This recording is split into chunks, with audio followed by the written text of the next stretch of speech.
Chapter 13 of The Southerner, A Romance of the Real Lincoln by Thomas Dixon. Chapter 13, The Spires of Richmond. To meet three great armies converging on Richmond, along the James under McClellan, from the north under McDowell, and from the west by the Shenandoah Valley, the South had barely 58,000 men commanded by Joseph E. Johnston and 18,000 under Stonewall Jackson. The Southern people were still suffering from the delusion of Bull Run and had not had time to adjust themselves to the amazing defeats suffered at Fort Henry and Fort Donelson, to say nothing of the stunning victory of the Monitor and Hampton Roads, which had opened the James to the gates of the Confederate capital. Jackson was ordered into the Shenandoah to execute the apparently impossible task of holding in check the armies of Fremont, Milroy, Banks, and Shields, and at the same time prevent the force of 40,000 men under McDowell from reaching McClellan. The combined forces of the Federal armies opposed to Jackson were 8 times greater than his command, and yet by a series of rapid and terrifying movements, which gained for his little army the title of foot cavalry, he succeeded in defeating in quick succession each army in detail. McDowell was dispatched in haste to join Fremont and crush Jackson. While his army was rushing into the Shenandoah Valley, Jackson withdrew and quietly joined the army before Richmond, which moved to meet McClellan. Little Mac, with his 120,000 men, had moved up the peninsula with deliberate resistless force from Johnston's army, retiring before him without serious battle until the Army of the Potomac lay within clear sight of the spires of Richmond. Faint but clear, the breezes brought the far-off sound of her church bells on Sunday morning. The two great armies at last faced each other for the first clash of giants. McClellan with 110,000 men in line, Johnston with 70,000 Southerners. John Vaughan rode along the lines of the Federal host on the afternoon of May 30th to inspect and report to his commander. Through the opening in the trees, the Confederate army could plainly see on the other side of the clearing. The Federal scouts had already reported the certainty of an attack. The Confederates that night lay down on their arms with orders to attack at daylight. Dark clouds had swirled their storm banks over the sky before sunset, and the heavens were open. The rain fell in blinding torrents until the sluggish little stream of the Chickahominy had become a rushing, widening, treacherous river, which threatened to sweep away the last bridge McClellan had constructed. The Confederate commander was elated. The army of his enemy was divided by a swollen river. The storm increased until it reached the violence of a hurricane. Through the entire night, lightning flashed and the thunder pealed without ceasing. At times, the heavens were livid with blinding, dazzling light. Tents were a mockery. The earth was transformed into a vast morass. The storm had its compensations for the Northern army, though divided. Its frightful severity had so demoralized the Confederates that it was nearly noon before General A.P. Hill moved to the attack. The entrenched army was ready. The Union pickets lay in the edge of the woods, and for every soldier in the pits had been under cover for hours awaiting the onset. With a shout, the men in gray leaped from their shelter, pouring their volleys from close charging columns. The rifle balls whisked through the woods, clipping boughs, barking the trees, and hurling the Federal pickets back on their support. In front of the abatis had been planted a battery of 4 guns. The gray men had their eyes fixed on them. General Neglee saw their purpose and threw his 4,000 men into the open field to meet them. Straight into each other's faces their muskets flamed, paused, and flamed again. The Northern men fixed bayonets, charged, and drove the gray lines slowly back down into the woods. Here they met a storm of hissing lead that mowed their ranks. They broke quickly and rushed for the cover of the rifle pits. The gray lines charged, and for 3 hours the earth trembled beneath the shock of their continued assaults. Suddenly, on the left bank of the Federal army, a galling fire was poured from a gray brigade. The movement had been quietly and skillfully executed.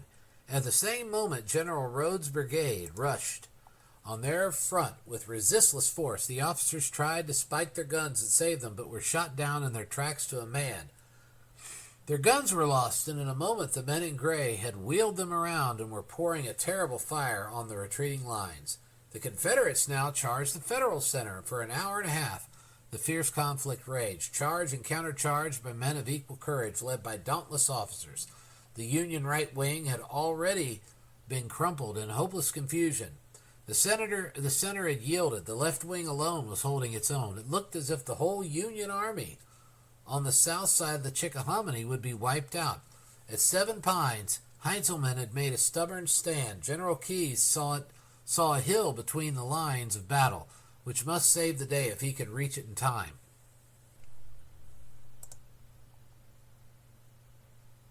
He must take men between two battle lines to do so. The Confederate commander, divining his intention, poured a gallant fire into his ranks and began a race with him for the heights. Keyes won the race and formed his line in the nick of time. The tremendous fire poured down from this new position was too much for the assaulting Southern column and had halted. The Confederate forces had forced the Federal lines back 2 miles. As the river fog and darkness slowly rose and enveloped the field, General Johnston ordered his men to sleep on the fields and camps they had captured. A minute later, he was hurled from his horse by an exploding shell and was borne from the field, dangerously wounded. The first day's struggle had ended in reverses for the invading enemy. The Confederates had captured 10 guns, 6,000 muskets, and 500 prisoners, besides driving McClellan's forces 2 miles from the operating battle lines.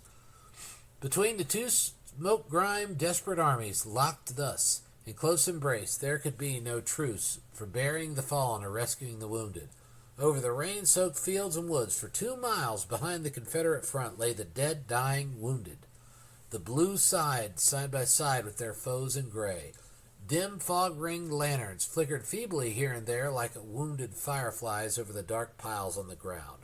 The Southern Ambulance Corps did its best at the new trade. The long line of wagons began to creep into Richmond and fill the hospitals. Shivering, white-faced women, wives, sweethearts, mothers, sisters were all there looking for their own, praying and hoping. All day they had shivered in their rooms at the deep boom of the cannon, whose thunder rattled the glass in the windows through which they gazed on the deserted streets.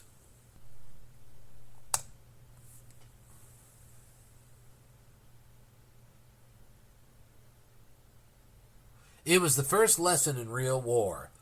This hand-to-hand grip of the two giants whose struggle must decide the fate of Richmond. The wagons left their loads and rattled back over the rough cobblestones and onto the muddy roads to the front again. That night would be all too short for their work. In the field hospitals, the surgeons with bare, bloody arms were busy with knife and saw. Boys who had faced death in battle without a tremor, now pale and trembling, watched the growing pile of legs and arms, alone in the darkness beyond the voice or touch of a level hand. They must face this awful thing and hobble through life maimed wrecks. They looked over their shoulders into the murky darkness and envied the silent forms that lay there beyond the reach of pain and despair. All night the grim tragedy of the knife and saw and low moans that still came from the darkness of the woods. Sunday morning, the 2nd day of June, dawned over the battle-scarred earth, an ominous day for the armies of the Republic, for the sun rose on a new figure in command of the men in gray. Robert E. Lee had taken the place of Joseph E. Johnston. General G.W. Smith, second in command when Johnston fell, had formed his plan of battle, and the new head of the Confederacy, with his high sense of courtesy and justice, permitted his subordinate to direct the conflict for the day. As the sun rose red and ominous through the dark pine forest, General Smith quickly advanced his men at Fair Oaks Station down the railroad and fell with fury on the men in blue, crouched behind the embankment. The men were less than 50 yards apart, and muskets blazed in long, level sheets of yellow flame. No longer could the ear catch the effect of ripping canvas in the fire of small arms. The roar was endless. For an hour and a half, the two blazing lines mowed each other down in their tracks without pause. The gray at last gave way and fell back to the shelter of their woods and gathered reinforcements. The Union lines had been cut to pieces and suddenly ceased firing while their support advanced. The roaring hell had died into a strange, ominous stillness. John Vaughn had just dashed up to the embankment with orders from McClellan to hold his position until Haskins' division arrived. He sprang on the embankment and looked curiously at the long pile of gray bodies lying in an endless row as far as the eye could reach. Over the treetops, faintly mingling with the low cry of a dying boy of 16, all came the sweet, distinct notes of a church bell in Richmond. God in heaven, the mockery of it, he cried. A great shout swept the blue lines. Hooker's magnificent division of fresh troops swept into view. Eager for the fray, they rapidly deployed to the right and left. In front of them lay the open, blood-soaked field, and beyond that, the deep woods bristling with Southern bayonets. The new division leaped into this open field with a wild shout, their eyes set on the woods. They paused only to fire, and their double-quick became a race. The Southern batteries followed and tore great holes in their ranks. They closed them with low, quick, sullen orders sweeping on. They reached the edge of the woods and poured into its friendly shelter, and then above the tops of oak and pine and beech and ash and tangled undergrowth came the soul-piercing roar of the two great armies, fearless, daring, scorning death, fighting hand-to-hand, man-to-man for what they believed to be right. The people in church turned anxious faces toward the sound. Its roar rang from the sob of the organ and chant of the choir. Bayonet clashed on bayonet as regiment after regiment were locked in close mortal combat. Hour after hour, the stubborn, unyielding hosts held fast on both sides. The storm weakened and slowly died away. Only the intermittent crack of the rifle here and there broke the stillness. There was no shout of victory, no sweep of cheering hosts, only silence. The Confederate general in command for the day had lost faith in his battle plan and withdrew his army from the field. The men in blue could move in and camp on the ground they had held the day before if they wished, but there was something more important to do now than the maneuver for position in history. The dead and the dying and the wounded crying for water were everywhere. Down every sunlit aisle of the forest they lay in heaps. In the open fields they lay faces up, the scorching southern sun of June beating piteously down on their eyes. The blue and the gray side by side in death as they fought hand to hand in life. The trenches were open and they piled the bodies in one on top of one another where they had fallen. They turned their faces downward, these stalwart, brave American boys, that the grave diggers might not throw the wet dirt into their eyes and mouths. Oh, aching hearts and faraway homes, at least you were not there to see. Both armies paused now to gird their loins for the crucial test.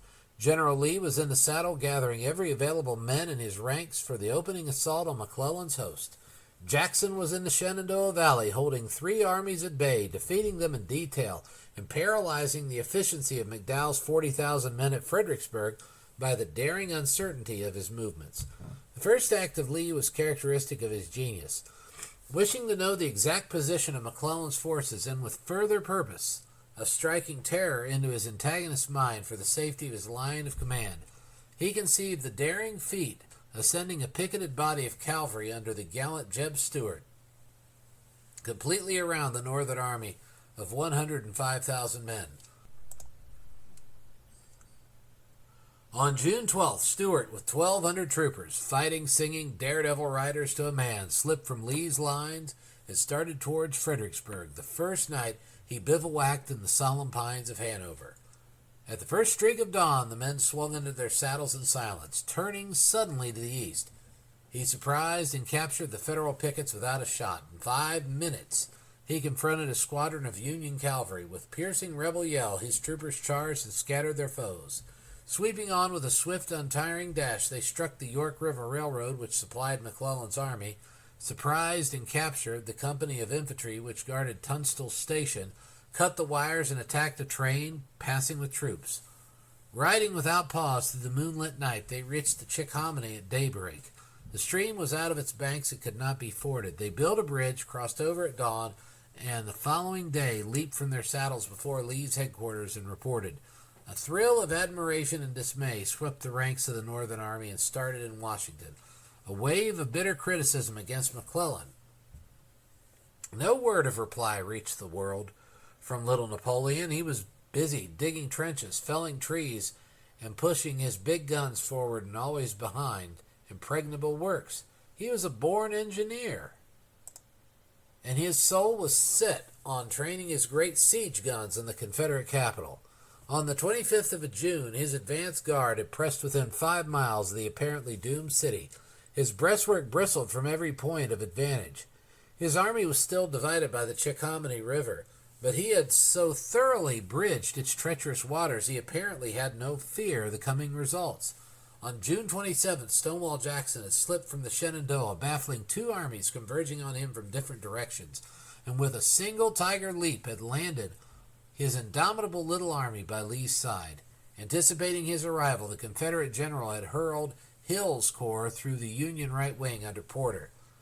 Throughout the day, the 26th, and until 9 o'clock at night, the battle raged with unabated fury. The losses on both sides were frightful, and neither had gained a victory. But at 9 o'clock, the Federal commander ordered his right wing to retreat 5 miles to Gaines' Mill and cover with his withdrawal with heavy guns and supplies. They were ordered at all hazards to hold Jackson's fresh troops at bay until this undertaking was well underway.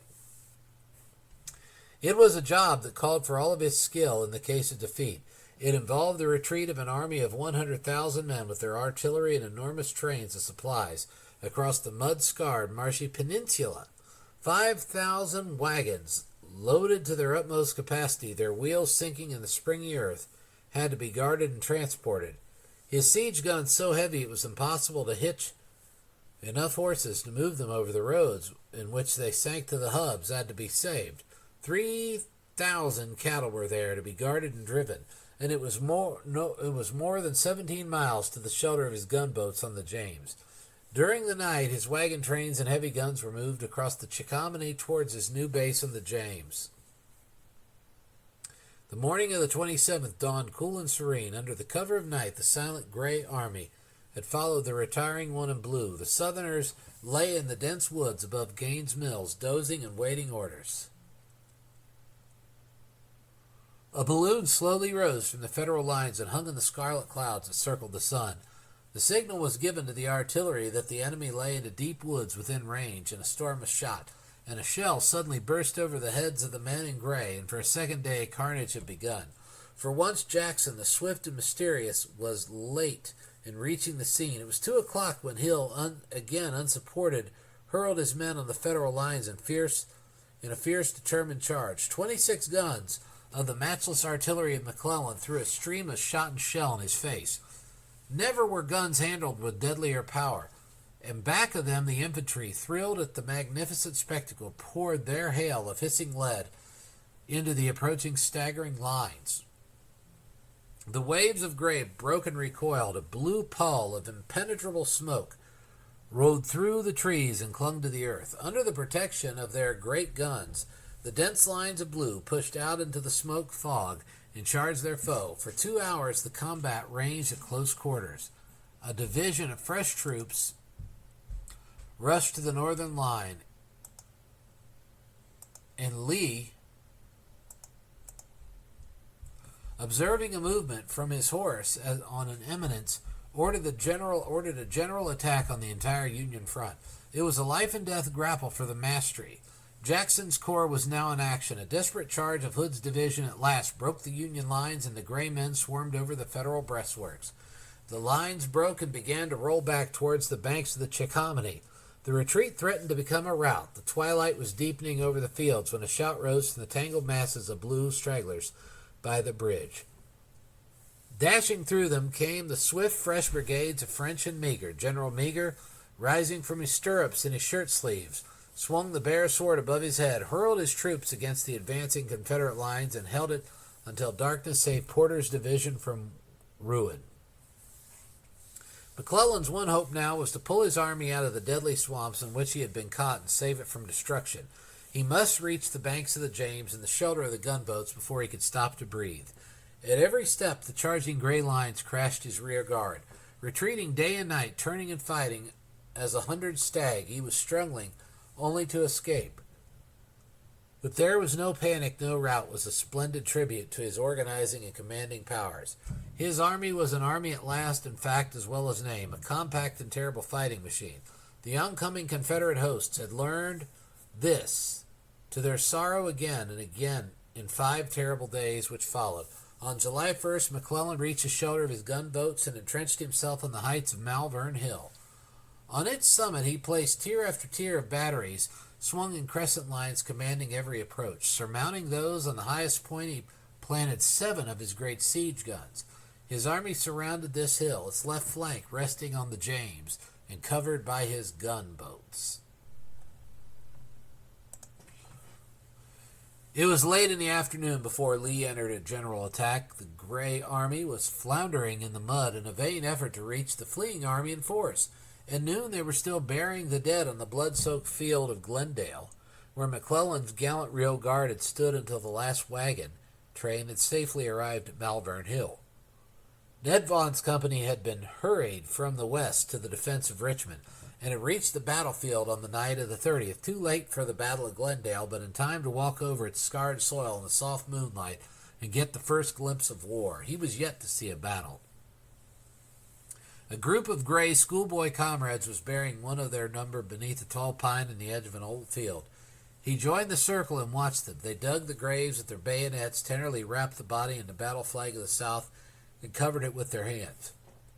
One of them recited a beautiful psalm from memory, and not a word was spoken as they drew the damp earth into a mound. A whippoorwill began his song on the edge of the woods as he passed by. A few yards further, a man in gray was cutting a forked limb into a crutch. Something dark lay huddled on the brown straw. It was a wounded man in blue. The Southerner lifted his enemy and placed his crutch under him. "Now, partner," he said cheerfully, "you're all right. You'll find the hospital down there by them lights. They'll look out for you." Ned wondered vaguely how he would really feel under his first baptism of friar. He was only a private soldier in this company which had been ordered east. He had resigned from the first he had helped to raise. The ambitions and intrigues of its officers had aroused his disgust, and he had taken a place in the ranks of the first company sent to Virginia. He had made up his mind he would wear no signs of rank that were not fairly won on the field of battle. Tomorrow he was going to face it at short range. Everywhere were strewn canteens, knapsacks, broken guns, and blankets. He came suddenly on a trench behind which the men in blue had fought from dark to dark. It was full of dead soldiers. His regiment was up before day to move at dawn. His company had been assigned to a regiment of veterans who had fought at Bull Run and had been in 3 of the battles before Richmond. Their ranks were thin, and the Western boys were given a royal welcome.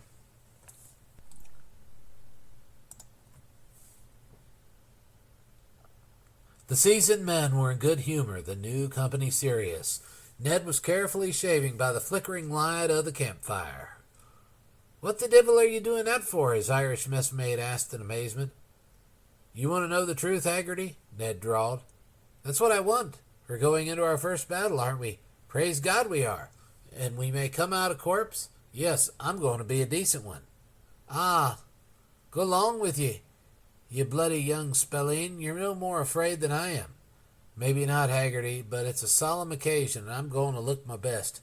"You'll live to see many a scrap, me boy." "Same to you, old man, but I'm going to be clear for this one anyhow."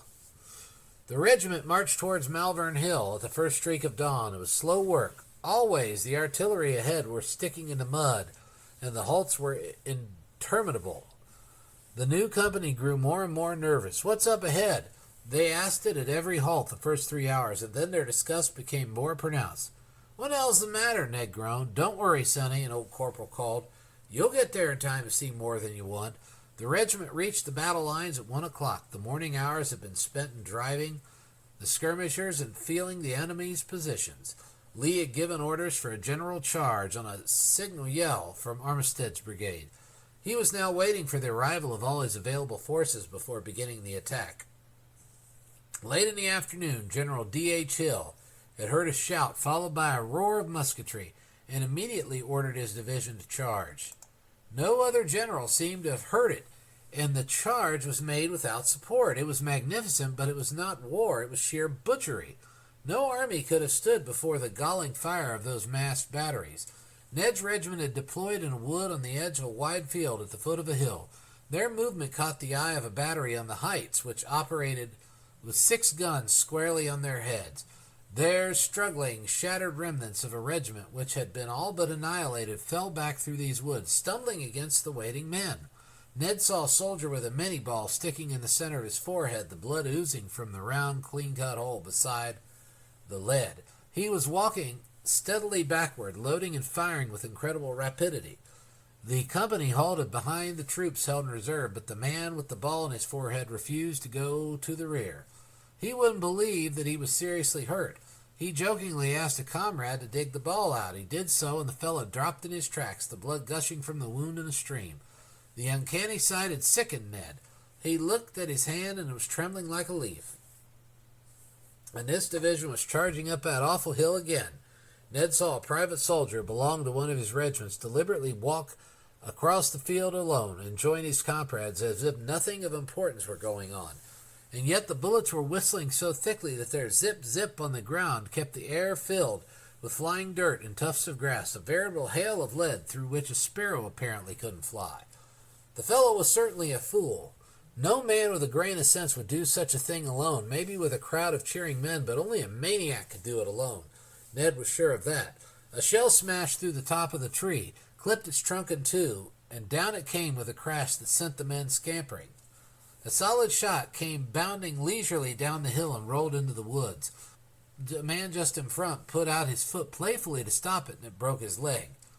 The shriek of shell and the whistle of lead increased in terrifying roar each moment, and Ned felt a queer sensation in his chest, a sort of shortness of breath. In a moment he was going to bolt for the rear. He felt it in his bones and saw no way to stop it. He lifted his eyes piteously towards the colonel, who sat erect in his saddle, stroking the neck of a restless horse with his left hand. The veteran saw the boy's terror under the trial of fire, and his heart went out to him in a wave of fatherly sympathy. He rode quickly up to Ned. "Won't you hold my horse's bridle a minute, young man, while I use my glasses?" he asked coolly. Ned's trembling hand caught the reins as a drowning man a straw. The axe steadied his shaking nerves. As the colonel slowly lowered his glasses, Ned cried through chattering teeth, "Don't you think I'm doing pretty well, Colonel, for my first battle?" The colonel nodded encouragingly. "Very well, my boy, it's a nasty situation. You'll make a good soldier." And then the order to charge. Across the level field, torn by shot and shell, the regiment swept in gray waves. The gaps filled up silently. They started up the hill and met the sleet of hissing death. The hilltop blazed streams of yellow flame through the pall of smoke. Men were falling, not one by one, but in platoons and squads, rolling into heaps of gray, blood-soaked flesh and rags. The regiment paused, staggering, reeled, and rallied. Haggerty fell just in front of Ned, who was loading and firing with the precision of a machine. If he had a soul, he didn't know it now. The men were ordered to lie down and fire from the ground. Haggerty caught Ned's eye as it glanced along his musket, searching for his foe through the cloud of blue-black smoke that veiled the world. "Roll me round, boy," the Irishman cried, "and make a fence out of me. I'm done for." Ned paid no attention to his call, and Haggerty pulled his mangled body down the hill and doubled himself up in front of his friend. "Keep down behind me, boy," he moaned. "I'll make a good fort for ye." It was useless to protest. He had erected the fort to suit himself, and Ned was fighting now behind it. The sight of his dying friend steadied his nerves and sent a thrill of fierce anger like living fire through his veins. His eyes searched for the hilltop for his foe. The smoke rolled in dark gray sulphurous clouds down the slope and shut out the skyline. He waited and strained his bloodshot eyes to find an opening. It was no use to waste powder shooting at space. He was too deadly angry now for that. A puff of wind lifted the clouds, and the blue men could be seen leaping about their guns. They looked like giants in the smoke fog. Again he fired and loaded with clock-like, even, steady hand.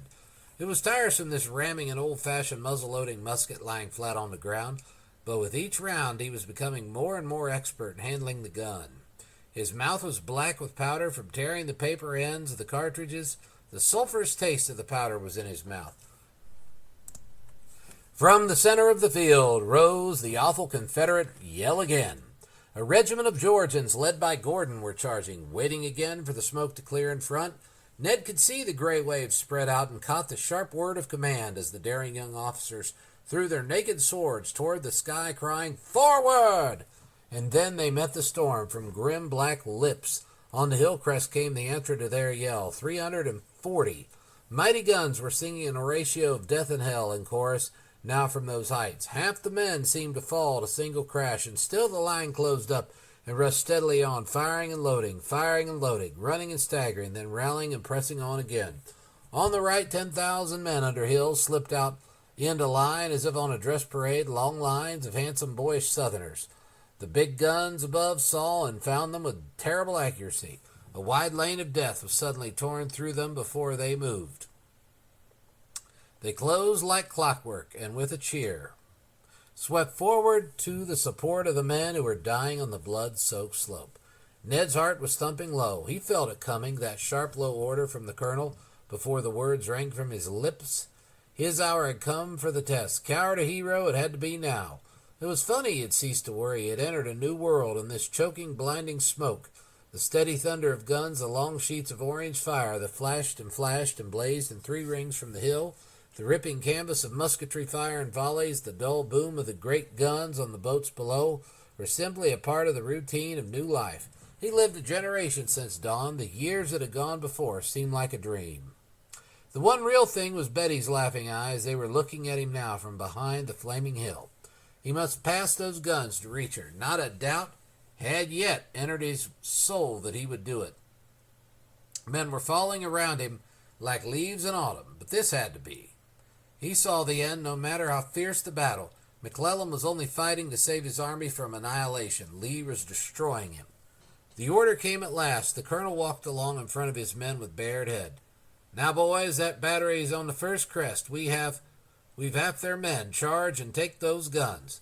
The regiment leaped to their feet and started up the hill. They had lost 200 men in their first sweep. There were 600 left. Hold your fire until I give the word, the colonel shouted.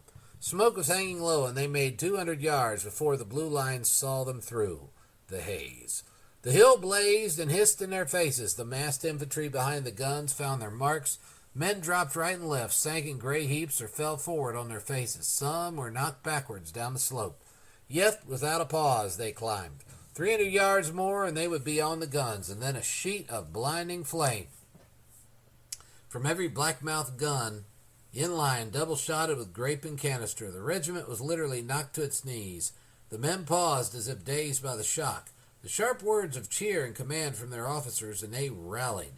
From both flanks poured a murderous hail of bullets.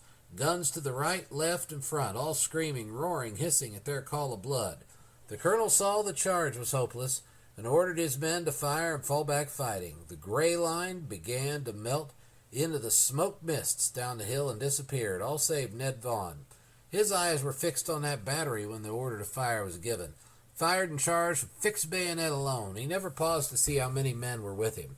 His mind was set on capturing one of those guns. He reached the breastwork and looked behind him. There wasn't a man in sight. A blue gunner was ramming a cannon. With a savage leap, Ned was on the boy, grabbed him by the neck, and rushed down the hill in front of his own gun before the astounded commander realized what had happened. When he did, it was too late to fire. They would tear both men to pieces. The regiment had rallied in the woods on the edge of the field from which they had first charged. Ned Vaughn led his prisoner, in a bright new uniform of blue, up to the colonel and reported, "Prisoner of war, sir." The colonel took off his hat and gazed at the pair. "Aren't you the boy who held my horse?" Ned saluted. "Yes, sir." "Then in the name of Almighty God, where'd you get that man?" Ned pointed excitedly to the hilltop. "Right yonder, sir. There's plenty more of 'em up there."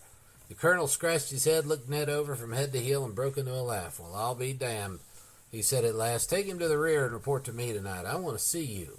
Ned saluted and hurried to the rear with his prisoner.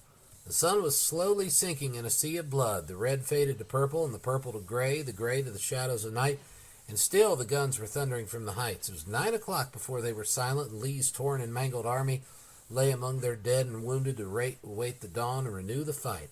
They had been compelled to breast the most devastating fire to which an assaulting army had been subjected in the history of war. The trees of the woods had been literally torn down and mangled as if 2 cyclones had met and ripped them to pieces. The men dropped in their tracks to snatch a few hours' sleep. The low, ominous sounds that drifted from the darkness could not be heeded till tomorrow. Here and there a lantern flickered as they picked up a wounded man and carried him to the rear. Only the desperately wounded could be helped. The dead must sleep beneath the stars. The low, pitiful cries for water guided the ambulance corps as they stumbled over the heaps of those past help. The clouds drew a veil over the stars at midnight. It began to pour down rain before day. The sleeping, worn men woke with muttered oaths, stood against the trees, or squatted against their trucks seeking shelter from the flood. As the mists lifted, they looked with grim foreboding but still desperate courage to the heights. Every rampart was deserted. Not one of those 340 guns remained. McClellan had withdrawn his army under the cover of night to Harrison's Landing. It would be difficult to tell whose men were better satisfied. "Thank God he's gone from there anyhow," the men in gray cried with fervor. Now they could get something to eat, bury their dead, and care for all the wounded. McClellan's Peninsula campaign had ended. His grand army had melted from 110,000 fighting men in line to 86,000. The South had lost almost as many. From the wildest panic in which the advance of the army had thrown Richmond, the Confederate capital now swung to the opposite extreme of rejoicing for the deliverance, mingled with criticism of their leaders for allowing the Federal Army to escape at all.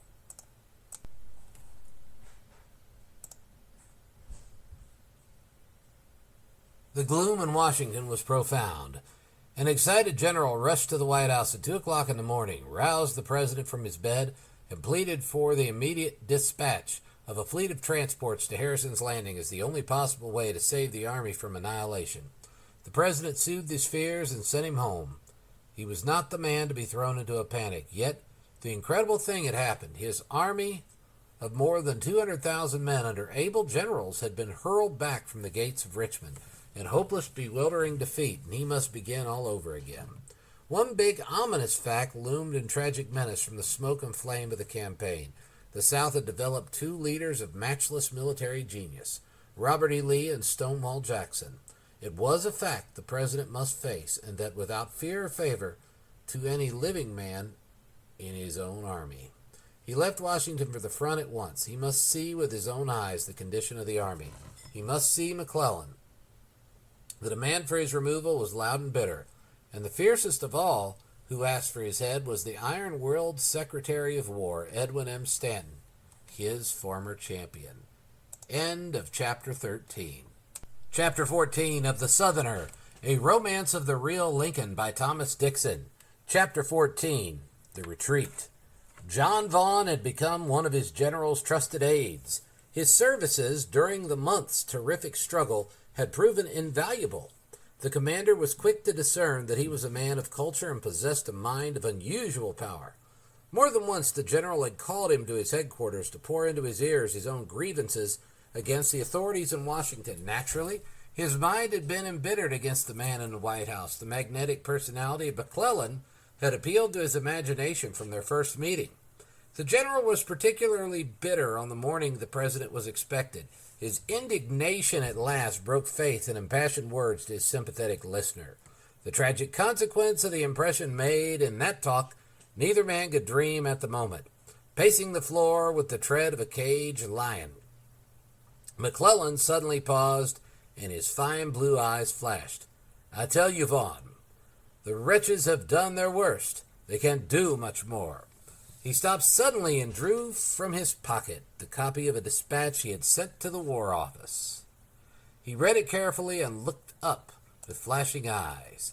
"I'll face the president with this dispatch to Stanton in my hands, too. They would have removed me from my command for sending it, if they had dared." He slowly repeated his closing words. "I know that a few thousand more men would have changed this battle from a defeat to a victory. As it is, the government must not and cannot hold me responsible for the result. I feel too earnestly tonight. I have seen too many dead and wounded comrades to feel otherwise than the government has not sustained this army. If you do not do so now, the game is lost. If I save this army now, tell you plainly that I owe no thanks to you or to any other person in Washington. You have done your best to sacrifice this army." He paused, and his square jaws came together firmly.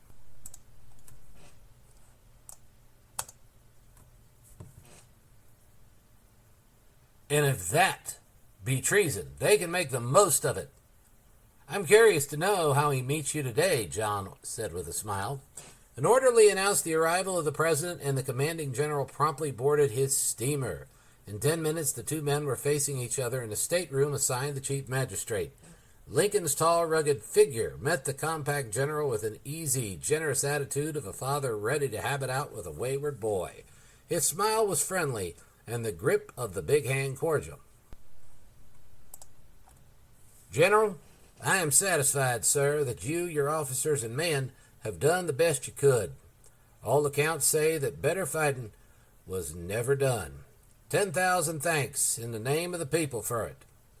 The words were more generous, but the commander put in a suggestion for more. "Never, Mr. President," he said emphatically, "did such a change of base, involving a retrogressive movement under incessant attacks from a vastly more numerous foe, partake of so little disaster. When all is known, you will see that the movement just completed by this army is unparalleled in the annals of war. We have preserved our trains, our guns, our material, and above all, our honor. Rest assured, General," the quiet voice responded, "that heroism and skill of yourself, other officers and men, is all and forever will be appreciated." The president returned to Washington profoundly puzzled as to his duty. He was alarmed at the display of self-esteem which his defeated general had naively made, and his loyalty was boldly and openly questioned by his advisers. And yet he was loath to remove him from command. Down in his square, honest heart, he felt that, with all of his faults, McClellan was a man of worth, that he had never been thoroughly whipped in a single battle, and that he hadn't had a fair trial. Any other man in power than Abraham Lincoln would have removed him instantly on the receipt of his insolent and insulting dispatch. Instead, the president had gone to see him.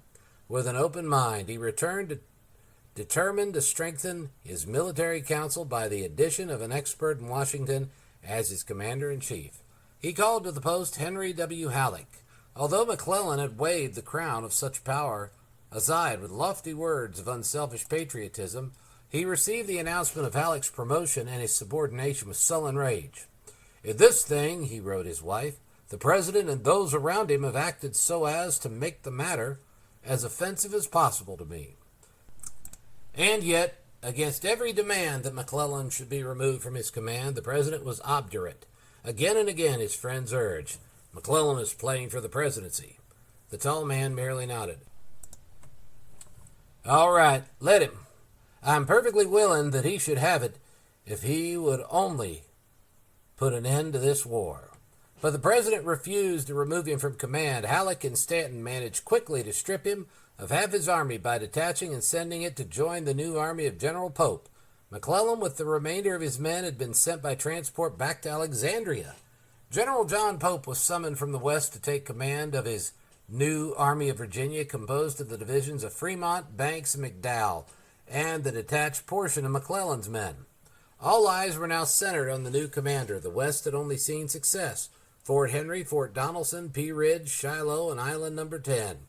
The new general, on the day began his advance against Lee and Jackson, issued an address to his army, which sent a chill to the heart of the president.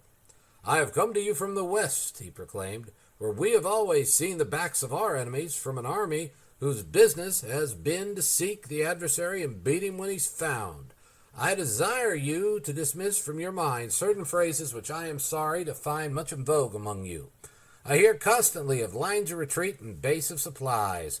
Let us discard such ideas. Let us look before us, not behind. From today, my headquarters will be in the saddle." Every man in the Army of the Potomac, which McClellan had created and fought with such fierce and terrible, if unsuccessful power, resented this address as an insult. McClellan himself was furious. For some reason, only part of the forces from his army, which were detached, ever reached Pope, and those who did were not enthusiastic. It was expecting too much of human nature to believe that they could be. The outlook for the coming battle was ominous. End of Chapter 14. Chapter 15 of The Southerner, A Romance of the Real Lincoln by Thomas Dixon. Chapter 15, Tangled Threads. Betty Winter received a telegram from John Vaughan announcing his arrival at Alexandria with McClellan on the last day of August. Her heart gave a bound of joy. She could see him tomorrow. It had been 5 years instead of 5 months since she had stood on that little pier and watched him float away into the mists of the river. All life before the revelation which love had brought was now a shadowy memory. Only love was real. His letters had been her life. They hadn't come as often as she wished. She demanded his whole heart. There could be no compromise. It must be all or nothing. She tried to sleep and couldn't. Her brain was on fire. I must sleep and look my best. She laughed softly, buried her face in the pillow, and laughed again. For joy, how could she sleep with her lover standing there alive and strong with his arms clasping her to his heart? She rose at daylight and threw open her window. The air was crisp with the breath of fall. She watched the sun rise in solemn glory. A division of cavalry dashed by, the horses' hoofs ringing sharply on the cobblestones, sabers clashing. Behind them came another, and in a distant street she heard the rumble of big guns, the crack of their drivers' whips, and the sharp cries of men urging the horses to run. Something unusual was on foot. The sun was barely up, and the whole city seemed quivering with excitement. She dressed hurriedly, snatched a bite of toast, and drank a cup of coffee. In 20 minutes, she entered the White House to get her pass to the front. She wouldn't go to the War Department. Stanton was rude and might refuse. The hour was absurd, but she knew that the president rose at daylight and that he would see her at any hour. She found him seated at his desk alone, pretending to eat an egg and drink his coffee from the tray that had been placed before him. His disheveled hair, haggard look, and the pallor of his sorrowful face showed only too plainly that he had not slept. You have bad news, Mr. President? Betty gasped. He rose, took her hand, and led her to a seat. Not yet, dear, but I'm expecting it today. We lost the battle yesterday? She eagerly asked. Apparently not. You may read that. I trust you implicitly. He handed her the dispatch he had received from General Pope after the first day's fight at Manassas. Betty read it quickly. We fought a terrible battle here yesterday with the combined forces of the enemy, which lasted with continuous fury from daylight until dark, by which time the enemy was driven from the field, which we now occupy. The enemy is still in our front, but badly used up. We lost not less than 8,000 men killed and wounded, but from the appearance of the field, the enemy lost 2-1. The news has just reached me from the front that the enemy has retreated towards the mountains. Betty looked up surprised. Isn't that good news? Nothing to brag about. It's the last sentence that worries me. But that seems the best. It might be, but for the fact that Jackson is leading the retreat toward the mountains, I've an idea that he will turn up today on Pope's rear with Lee's whole army on his heels. Jackson is in the habit of appearing where he's least expected.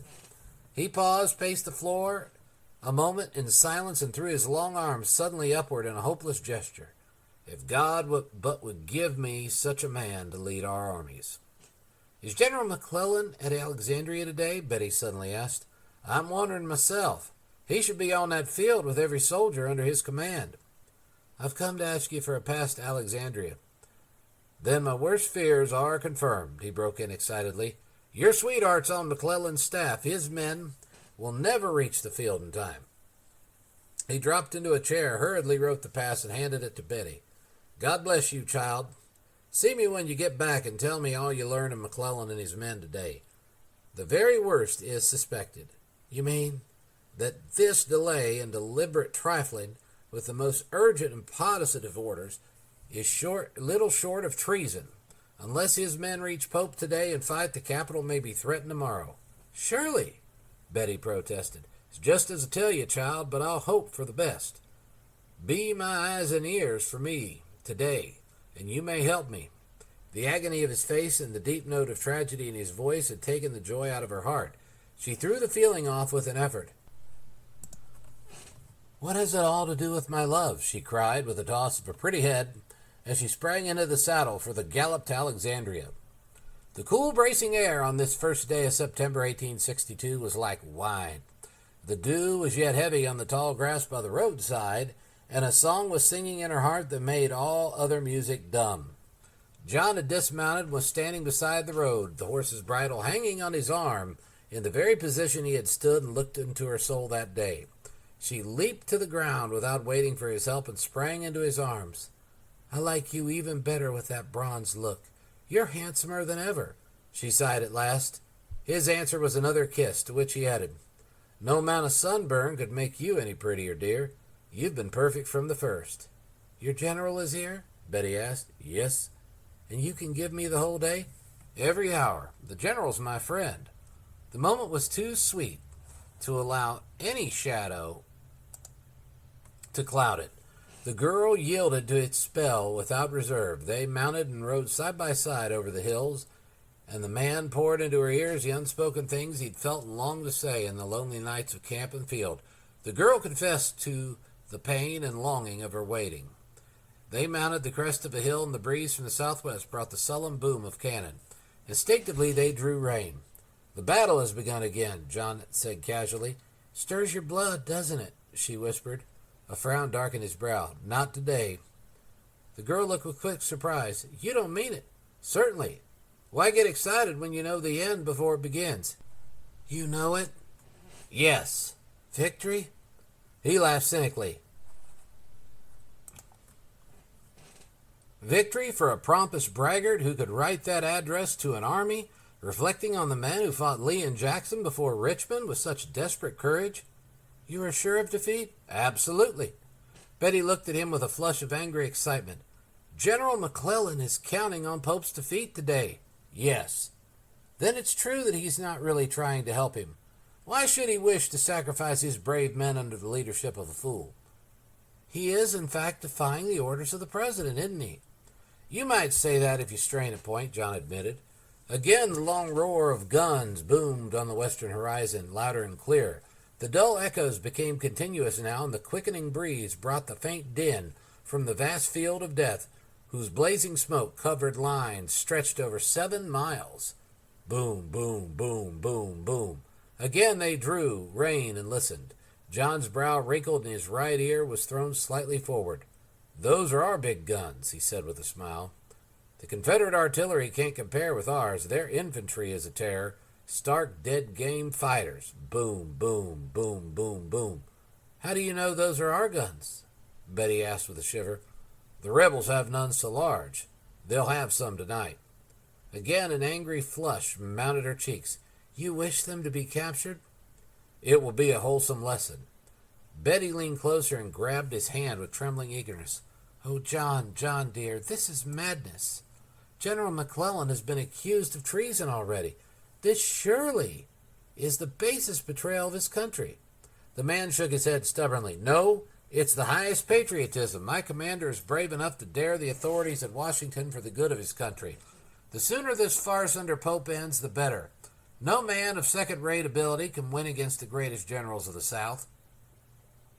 The girl's keen brown eyes looked steadily into his, and her lips trembled. "I call it treachery, the betrayal of his country for selfish ambitions. I'm surprised that you sympathize with him." John frowned, was silent, and then turned to her with a smile. "Let's not talk about it, dear. The day's too beautiful. We're alone together. This isn't your battle. This isn't mine. It's Pope's. Let him fight it out. I love you. That's all I want to think about today." The golden brown curls were slowly shaken. "It is your battle, and it is mine.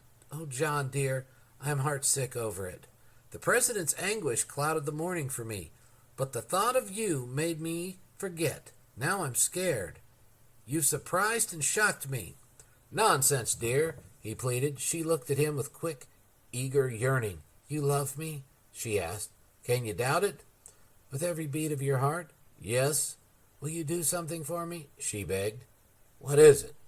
"Just for me, because I ask it, John, and you love me." "If I can." "I want you to resign immediately from McClellan's staff, report at the War Department, and let the president give you new duties." The man shot her a look of angry amazement. "You can't mean this." Again the soft warm hand that slipped its glove grasped his. He could feel her slim little fingers tremble. She had turned very pale. "I'm in dead earnest. I love you, dear, with my whole heart, and it's my love that asks this. I can't think of you betraying a solemn trust. The very thought of it cuts me to the quick. If this is true, General McClellan should be court-martialed." The man's square jaws closed with a snap. "Let 'em try if they dare." "The president will dare if he believes it's his duty. Then he'll hear something from the 150,000 soldiers who have served under McClellan." The little hand pressed harder. "Won't you, for my sake, dear? Just because I'm your sweetheart and you love me."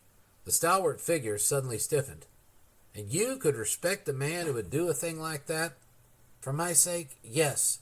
"No, you think you could, but you couldn't. No woman can really love a poltroon or a coward. I'm not asking you to do a cowardly thing. To desert my leader in crisis? To wash your hands of treachery and selfish ambition? But it's not true, he retorted. You mustn't say that. McClellan's a leader of genius, brave, true, manly, patriotic. I have a nobler idea of patriotism. Your blundering backwoodsman in the White House? Yes. He has but one thought, that is, the Union shall be saved. He has no other ambitions. If McClellan succeeds, he rejoices. If he fails, he's heartbroken. I know that he has defended him against the assaults of his enemies. He has refused to listen to men who assailed his loyalty and patriotism.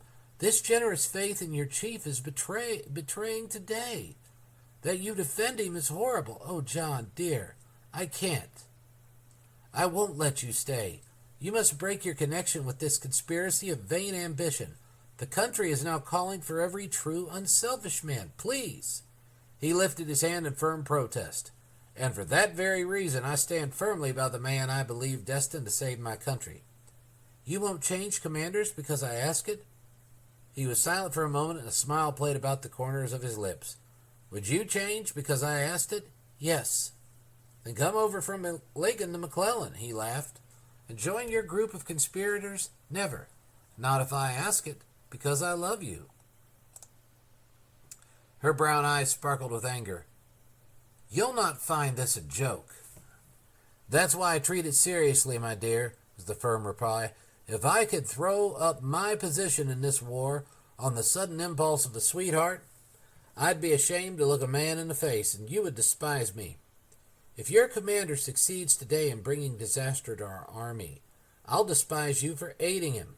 Let's not discuss it, please, dear, he begged with a frown. As you please, was the cold reply. They rode on in silence, broken only by the increasing roar of the great guns at Manassas. Betty glanced at the stolid, set face and firm lips. Her anger steadily rose with every throb of Pope's cannon. Each low thunder peal on the horizon now was a cry for help, from dying, mangled thousands and the man she loved refusing to hear. Suddenly the picture of his brother flashed before her vision. The high-strung, clean young spirit, chivalrous, daring, fighting for what he knew to be right, because right is right and wrong is wrong. She looked at John Vaughan with a feeling of fierce anger. Between the two men, she preferred the enemy, who was fighting in the open to win or die. Her soul went out to Ned in a wave of tender admiration. Her wrath against his brother steadily rose. Suddenly she drew a rein. You need come no further. I'll ride back home alone. He bit his lips without turning and was silent. She touched her horse with her whip and galloped swiftly toward Washington. The last days of Pope's brief campaign ended in the overwhelming disaster of the Second Battle of Bull Run. The sound of his cannon reached McClellan's ears, but the organizer of the Army of the Potomac, though ordered to do so, never joined his rival. Once more, the Army of the Union was hurled back on Washington in panic, confusion, and appalling disaster. Lee and Jackson had crushed Pope's host with a rapidity and ease that struck terror in the hearts of the nation. General Pope lost 15,000 men in a single battle. Lee and Jackson lost less than half that many. The storm broke over McClellan's head at Washington on arrival. Stanton and Halleck and Pope accused him of treachery. The hotheads demanded his arrest and trial by court-martial. The president shook his head, but sadly added, He's acted badly toward Pope. He really wanted him to fail. And then began the search to find the man once more to wield the shattered army into an efficient fighting force. Abraham Lincoln asked himself this question with a sense of the deepest and most solemn responsibility. He must answer at the bar of his conscience before God and country. Again he brushed aside every adviser inside and outside the cabinet, determined on his choice absolutely alone. Early in the morning of September 2nd, John Vaughan looked from the window of General McClellan's house and saw the giant figure of the president approaching, accompanied by Halleck. When his aide announced this startling fact, the general coolly said, It means my arrest, no doubt. I'm ready. Let them come. The president was not kept waiting this time. His general was there to receive him. The rugged face was pale and drawn. General McClellan, he began without ceremony, I've come to ask you to take command of all the returning troops for the defense of Washington. The short, stalwart figure of the general suddenly straightened. His blue eyes flashed with amazement and then softened into a misty expression. He bowed with dignity and quietly said, "I accept the position, sir. I need not repeat," the president went on, "that I disapprove some things you have done. I have made this plain to you. I do this because I believe it is the best for our country. I assume its full responsibility, and I expect great things of you." The president bowed and left the astonished general and his still more astonished aide gazing after his long swinging legs returning to the White House. He had done the most unpopular act of his entire administration. His decision had defied the fiercest popular hostility. He faced a storm of denunciation which would have appalled a less simple and masterful man. The cabinet meeting which followed the startling news was practically a riot.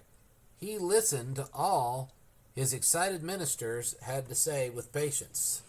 When they had spoken their last words of bitter disapproval, he quietly rose and ended the tumultuous session with 2 or 3 sentences which none could answer. "There is no one in the army who can man these fortifications and lick these troops of ours into shape half as well as he can. McClellan's a great engineer, of the stationary type perhaps, but we must use tools we have. If he cannot fight himself, at least he excels in making others ready to fight." He waited for an answer, and none came. He had not only averted a cabinet crisis, but his remorseless common sense and unswerving adherence to what he saw was best had strengthened his authority over all his counselors. When the rest had gone, he turned to the young man who knew him the best, his secretary, John Nicolay, and gripped his arm with one big hand, which was trembling. "The most painful duty of my official life. There has been a design, a purpose in breaking down Pope without regard to the consequences to this country, and that is atrocious. It's shocking to see and know this, but there is no remedy at present. McClellan has the army with him, and I must use him." End of Chapter 15. Chapter 16 of The Southerner, A Romance of the Real Lincoln by Thomas Dixon. Chapter 16, The Challenge. "One war at a time, Mr. Seward," the president said to his Secretary of State when he proposed a foreign fight. "He must now strangle Northern public opinion to enforce this principle. Captain Wilkes had overhauled the British steamer Trent on the high seas, searched her, and had taken the Confederate commissioners Mason and Slidell by force from her decks. The people of the North were mad with joy over the daring act. Congress, swept off its feet by waves of popular hysteria, proclaimed Wilkes a hero and voted their thanks. The president did not move with current opinion. He had formed the habit in boyhood of thinking for himself and had never allowed himself to take his cues for actions from second-hand suggestions. From the first, he raised the question of Wilkes' right to stop the vessel of a friendly nation on the high seas, search her, and take her passengers prisoner by force of arms. The backwoods lawyer questioned, too, the right of a naval officer to turn his quarterdeck into a court and decide questions of international law offhand. He raised the point at once, whether these men thus captured might not be white elephants on the hands of the government. Moreover, he reminded his cabinet that we had fought England once for daring to do precisely the same thing. Great Britain promptly drew her sword and made ready for war. Queen Victoria's government not only demanded the return of these passengers be made at once with an apology, but did it in a way so offensive that a less balanced man in power would have lost his head and committed the fatal blunder. The tall, quiet chief magistrate was equal to the occasion. Great Britain had ordered her navy on a war footing, dispatched 8,000 troops to Canada to strike by land as well as by sea, allowing us but 7 days in which to comply with all of her demands or hand Lord Lyons his passports. The president immediately dictated a reply which forced her prime minister to accept it and achieve for the nation the establishment of a principle for which we had fought in vain in 1812. He ordered the prisoners returned and an apology expressed. His apology was a two-edged sword thrust, which Great Britain was compelled to take with a groan. "In 1812, the president said, the United States fought because you claimed the right to stop our vessels on the high seas. search them, and take by force British subjects found thereon. Our country is making this surrender, adheres to the ancient principle for which we contended, and we are glad to find that Her Majesty's government is demanding this surrender, thereby renounces an error and accepts our position. Lord Palmerston made a wry face, but was compelled to accept the surrender, and with it seal his own humiliation as a beaten diplomat. War with England at this moment would have meant unparalleled disaster. France had ambitions in Mexico, and she was bound in friendship to England. The two great nations of Europe would have been hurled against our divided country, with the immediate recognition of the Confederacy. The President forced this return of the prisoners and apparent surrender to Great Britain in the face of the blindest and most furious outbursts of popular rage. Gilbert Winter rose in the Senate and in thunderous oratory voiced the well-nigh unanimous feelings of the millions of the North, of all parties and factions. I won this administration against this dastardly and cowardly surrender to a foreign foe. The voice of the people demand that we stand firm in our dignity as a sovereign nation. If the President and his cabinet refuse to listen, they will find themselves engulfed in a fire that will consume them like stubble. They will find themselves helpless before a power that will hurl them from their places. The President was still under the cloud of public wrath over this affair when the crisis of the problem of emancipation became acute. The gradual growth of the number of his bitter foes in Washington he had seen with deep distress, and yet it was inevitable. No man in his position could administer the great office whose power he was wielding without fear of favor and not make enemies, and now both friend and foe were closing in on him with a well-nigh resistless demand for emancipation. Hour after hour he sat patiently in his office receiving these impassioned delegations. Old Edward was standing at the door again, smiling and washing his hands. A delegation of editors presenting Mr. Horace Greeley's prayer of 20 millions. The patient eyes were lifted from his desk, and the strong mouth firmly pressed. Let him in. The President rose in his easy, careless manner. I'm glad to see you, gentlemen. You are the leaders of public opinion. The people rule this country, and I am their servant. What is it?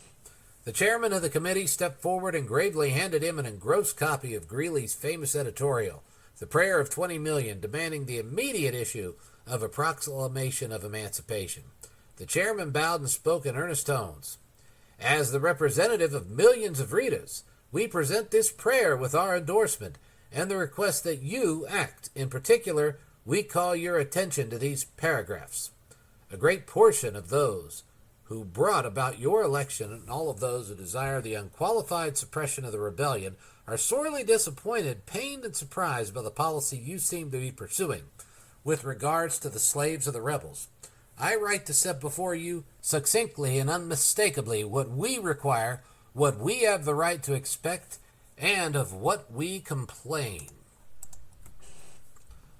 We think you are unduly influenced by the counsels, the representations, and the menaces of certain fossil politicians from the border slave states, knowing as you do that the loyal citizens of these states do not expect that slavery shall be upheld to the prejudice of the Union. We complain that the Union cause has suffered and is now suffering immensely from the mistaken course which you are pursuing and persistently cling to in defense of slavery. We complain that the Confiscation Act which you approved is being wantonly and wholly disregarded by your generals, apparently with your knowledge and consent. The seeming subserviency of your policy to the slave-holding, slave-upholding interests is the perplexity and despair of statesmen of all parties. Whether you choose to listen to their admonishment or wait for your verdict through future history or at the bar of God, I do not know. I can only hope. The President's somber eyes met his with a penetrating flash and rested on Senator Winter, who remained in the background. He took the paper, laid it carefully on his desk, threw his right leg across the corner of the long table in easy, friendly attitude, and began his reply persuasively. The editor of the Tribune, gentlemen, if on my side, is equal to an army of 100,000 men in the field. I've known this from the first. Against me he throws this army in the rear and fires into my back. My grievance is that his prayer, which you have made yours, is being used for ammunition in this rear attack. It should have been presented to me first. If it were a genuine prayer, I have read it carefully. It is full of blunders of fact and reasoning, but it fairly expresses the discontent in the minds of many. Its unfair assumptions will poison millions of readers against me. He paused, opened a drawer in his desk, took from it a sheet of paper on which he had written in firm, clear hands a brief message in reply, and turned it to his petitioners. And therefore, gentlemen, I have written a few words in answer to this attack. I ask you to give it the same wide hearing you have accorded this assault. I'll read it to you.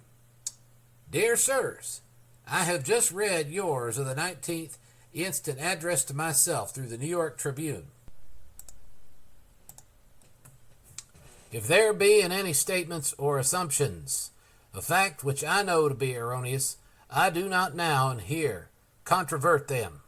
If there be any influences which I believe to be falsely drawn, I do not now and here argue against them. If there be perceptible in it an impatient and dictatorial tone, I waive it in deference to an old friend, whose heart I have always supposed to be right. As to the policy I seem to be pursuing, as you say, I have not meant to leave anyone in doubt. I would save the Union. I would save it in the shortest way under the Constitution. The sooner national authority can be restored, the nearer the Union will be, the Union as it was. If there be those who would not save the Union unless they could at the same time save slavery, I do not agree with them. If there be those who would not save the Union unless they could at the time destroy slavery, I do not agree with them. My paramount objection is to save the Union, and not either save or destroy slavery. If I could save the Union without freeing any slaves, I would do it. And if I could save it by freeing all of the slaves, I would do it. And if I could save it by freeing some and leaving others alone, I would also do that. What I do about slavery and the colored race, I do because I believe it helps to save the Union. And what I forbear because I do not believe it would help to save the Union. I shall do less whenever I believe what I am doing hurts the cause, and I shall do more whenever I believe doing more will help the cause. I shall try to correct errors when shown to be errors, and I shall adopt new views so fast that they shall appear to be my true views. I have stated my purpose according to my view of official duty, and I intend no modification of my oft-expressed personal wish that all men everywhere could be free. A moment of death-like stillness followed the reading. The members of the committee had unconsciously pressed nearer. Some of them stood with shining eyes, gazing at the rugged, towering figure as if drawn by a magnet. The stark earnestness and simplicity of his defense had found their hearts. The daring of it fairly took their breath. Senator Winter turned to his nearest neighbor and growled, "Bah! The trouble is, Lincoln's a Southerner, born in the poison slave atmosphere of the South. He grew up in southern Indiana and Illinois. His neighbors were settlers from the South. He has never breathed anything but Southern air and ideas. It's in his blood. Only a man born in the South could have written that document." The listener looked up suddenly. "I believe you are right. Excuse me. I want to speak to the long-legged Southerner. I've never seen him before."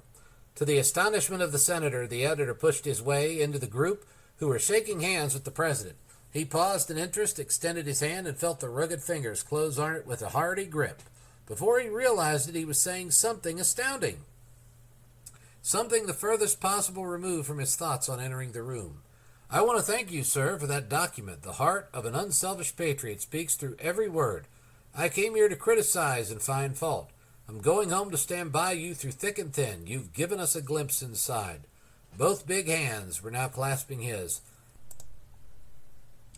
and a mist was clouding the hazel-gray eyes. "The senator accuses you," he went on, "of being a Southerner. He might be right. No Northern man could have seen through the clouds of passion today clearly enough to have written that letter. You can see things for all of the people, north, south, east, and west. God bless you. I'm going home to fight for you and with you." In angry amazement, Senator Winter saw most of the men he had led to this carefully planned attack walk up and pledge their loyalty to his smiling foe. He turned on his heel and left, his jaw set, his blue eyes dancing with fury. Old Edward was again rubbing his hands apologetically at the door. "A body of clergymen from Chicago, sir." Clergymen from Chicago?" "Yes, sir." "I didn't know they ever used such things in Chicago." He caught his knee in his big bare hands, leaned back, and laughed heartily.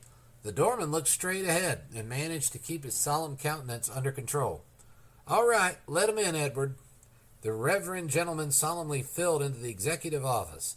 They looked around in evident amazement at its bare, poverty-stricken appearance. They had been shocked at the threadbare appearance of the White House grounds as they entered. The room was a greater shock, this throbbing nerve of the nation. In the middle stood the long, plain table around which the storm-racked cabinet were wont to gather. There was not a single piece of ornamental or superfluous furniture visible. It appeared almost bare. A second-hand upright desk stood by the middle window. In the northwest corner of the room there were racks with map rollers and folios of maps on the floor and leaning against the wall. The well-dressed, prosperous-looking gentlemen gazed about in a critical way. Their spokesman was a distinguished bishop who knew that he was distinguished and conveyed the information in every movement of his august body. "We have come, Mr. President," he solemnly began, "as God's messengers to urge you on the immediate and universal emancipation of every slave in America." The faintest suggestion of a smile played about the corners of the big firm mouth as he rose and began a reply which greatly astonished the visitors. They had come to lecture him, and before they knew it, the lamb had risen to slay the butchers. "I am approached, gentlemen," he said softly, "with the most opposite opinions and advice, and that by religious men who are equally certain that they represent the divine will.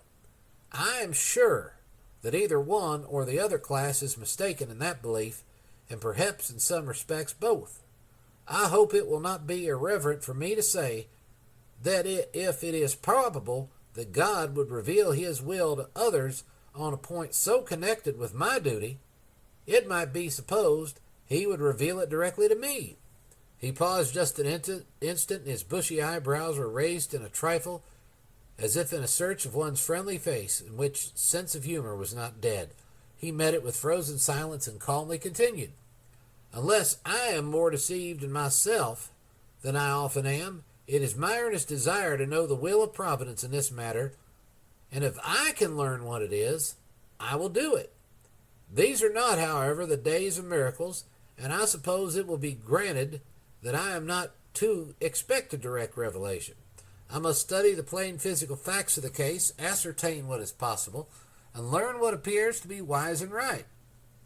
The subject is difficult, and good men do not agree." "We all agree today," the leader interrupted. "Even so, Bishop, but we are not all here today." The gentle irony was lost on the great man, and the president went on good-naturedly. "What good would a proclamation of emancipation do as we are now situated?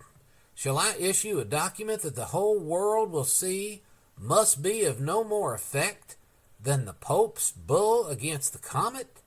Will my words free the slaves when I cannot even enforce the Constitution in the rebel states? Is there a single court or magistrate or individual that will be influenced by it there? I approve the law of Congress, which offers protection and freedom to the slaves of rebel masters who come within our lines, yet I cannot learn that the law has caused a single slave to come over to us. Now then, tell me, if you please, what possible result of good would follow the issuing of such a proclamation as you desire? The greatest evils might follow it, among them the revolt of the border slave states, which we have held loyal with so much care, and the desertion from the ranks of our armies of thousands of Democratic soldiers, who tell us plainly that they are not fighting, and they are not going to fight to free Negroes. Understand me, I raise no objection against it on legal grounds.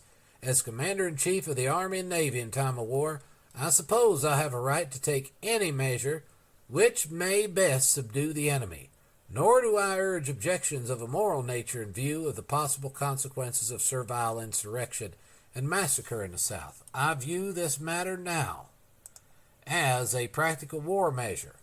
Has the moment arrived when I can best strike with this weapon? Do not misunderstand me because I have mentioned objections. They indicate some of the difficulties that have thus far prevented my action in some such way as you desire. I have not decided against a proclamation of liberty to the slaves. I hold the matter under advisement, and I can assure you that the subject is on my mind by day and night more than any other. What shall appear to be God's will, I will do. He stopped, and suddenly a smile illuminated his dark face. But I cannot see, gentlemen, why God should be sending his message to me by so roundabout a route as the sinful city of Chicago. I trust that, in the freedom with which I have canvassed your views and expressed my own, I have not in any respect injured your feelings. The ice was broken at last, and the men of God began to smile, press forward, and shake his hand. They came as critics and left as friends. And yet no hint was given to a single man present that his Emancipation Proclamation had been written 2 months before, and at this moment was lying in the drawer of the old desk which before he sat. Long before the revelation of God's will, through these clergymen, he had discussed its provisions before his cabinet and enjoined absolute secrecy. Men from all walks of life came to advise the backwoods lawyer on how to save the country. He listened to all, and then did exactly what he believed to be the best. His plan had long been formed on the subject of the destruction of slavery. His purpose was to accomplish this great task in a way which would give his people a just and lasting peace. He held the firm conviction that the North was equally responsible with the South for the existence of slavery, and that the Constitution which he had sworn to defend and uphold guaranteed to the slave owner his rights. He was determined to free the slaves if possible, but to do it fairly and honestly, and then settle the question for all time by colonizing the Negro race and removing him forever from physical contact with the white. At his request, Congress had already passed a bill providing for the colonization of emancipated slaves. He now sent for a number of representative Negroes to hear his message and deliver it to their people. Old Edward ushered them into the office with a look of unmistakable superiority. It was a strange meeting, this facing for the first time between the supreme representative of the dominant race of the new era and the freed black men, whose very existence the president held to be an external menace against the nation's future. It is remarkable that the first words Abraham Lincoln ever addressed as president to an assemblage of Negroes should have been the words which fell from his lips. The ebony faces, their cream-colored teeth showing with smiles in their wide rolling eyes, roaming the room, made a striking and dramatic contrast to the rugged face and frame of the man who addressed them. "Your race is suffering," he began with distinct, clean-cut emphasis. "In my judgment, the greatest wrong inflicted on any people. But even when you cease to be slaves, you are yet far removed from being placed on equality with the white race. On this broad continent, not a single man of your race is made the equal of a single man of ours. Go where you are treated best, and the ban is still upon you. I cannot alter it if I would. It is better for us both, therefore, to be separated. One of the principal difficulties in the way of colonialization is that the free colored man cannot see that his comfort would be advanced by it. For the sake of your race, you should sacrifice something of your present comfort. In the American Revolution, sacrifices were made by the men engaged in it. They were cheered by the future. The colony of Liberia is an old one. In a sense of success, it is open to you. I'm arranging another option in Central America. It's nearer than Liberia, within 7 days by steamer. You are intelligent and know that success does not so much depend on external help as on self-reliance. Much depends on yourself. If you will engage in the enterprise, I will spend some of the money entrusted to me. This is the practical part of my wish to see you. I ask you then to consider it seriously, not for yourselves merely, nor for your race and ours for the present time, but for the good of mankind. He dismissed his Negro hearers and sent again for the representatives of the border slave states. Here his plan must be set in motion. He proposed to pay them for the slaves set free and arrange for their colonialization. He spoke with deep emotion. His soul throbbed with passionate tenderness in every word. You are patriots and statesmen, he solemnly declared, and as such, I pray you to consider this proposition and, at the least, commend it to the consideration of your states and people. Our common country is in grave peril, demanding the loftiest views and boldest action to bring about its speedy relief. You can make it possible to accomplish the just destruction of this curse of our life. It will bring emancipation as a voluntary process, leaving the least resentment in the minds of our slaveholders. It will not be a violent war measure to be remembered with fierce rebellious anger. It will pave the way for good feeling at last between all sections when reunited. It is reasonable. It is just. It will leave no cause for sectional enmity. This plan of gradual emancipation will pay for each slave to his owner, and it will secure peace more speedily and maintain it more permanently than can be done by force alone. Its costs could be easier paid than the additional cost of war and would sacrifice no blood at all. In giving freedom to the slave, we assure freedom to the free, honorable alike in what we give and what we preserve. We shall nobly save or meanly lose the last best hope of earth. Other means may succeed. This could not fail. The way is plain, peaceful, generous, just. A way if which followed, the world would forever applaud, and God may forever bless us. His tender, eloquent appeal fell on deaf ears. The men who represented the border slave states refused to permit the questioning of tampering with slavery to be submitted to their people, no matter by what process, with or without pay. They demanded with sullen persistence that the president defy all shades of northern opinion and stand squarely by his inaugural address. In vain. He pointed out to them that the fact of a desperate and terrible war costing $2 million a day and threatening the existence of the government itself had changed the condition under which he had made that pledge. When the president at last introduced into Congress through his spokesman the bill appropriating $15 million with which to pay for their slaves, the men from the border states united with the Democrats and defeated it. With a sorrowful heart and deep foreboding of the future, he turned to his desk and drew forth the document he had written, declaring as an act of war against the states in rebellion that their slaves should be freed. He read its provisions again with the utmost care. He made no attack on slavery or the slaveholder. He was striking the blow against the wealth and power of the South, for the sole purpose of crippling her resources and weakening her power to continue the struggle against the Union. There was in it not one word concerning the rights of man or the equal rights of black and white. His mind was absolutely clear on that point. The Negro when freed would be an alien race so low in the scale of being, so utterly different in temperament and character from the white man, that their remaining in physical contact with each other in our republic was unthinkable. In the Emancipation Proclamation itself, therefore, he had written the principles of colonization of the Negro race. Two things were inseparable. He could conceive of no greater calamity befallen the nation than to leave the freed black man within its borders as an eternal menace to future happiness and progress. He called his secretary and ordered a cabinet meeting to fix the date on which to issue this momentous document to the world, a challenge to mortal combat to his foes in all sections. End of chapter 16.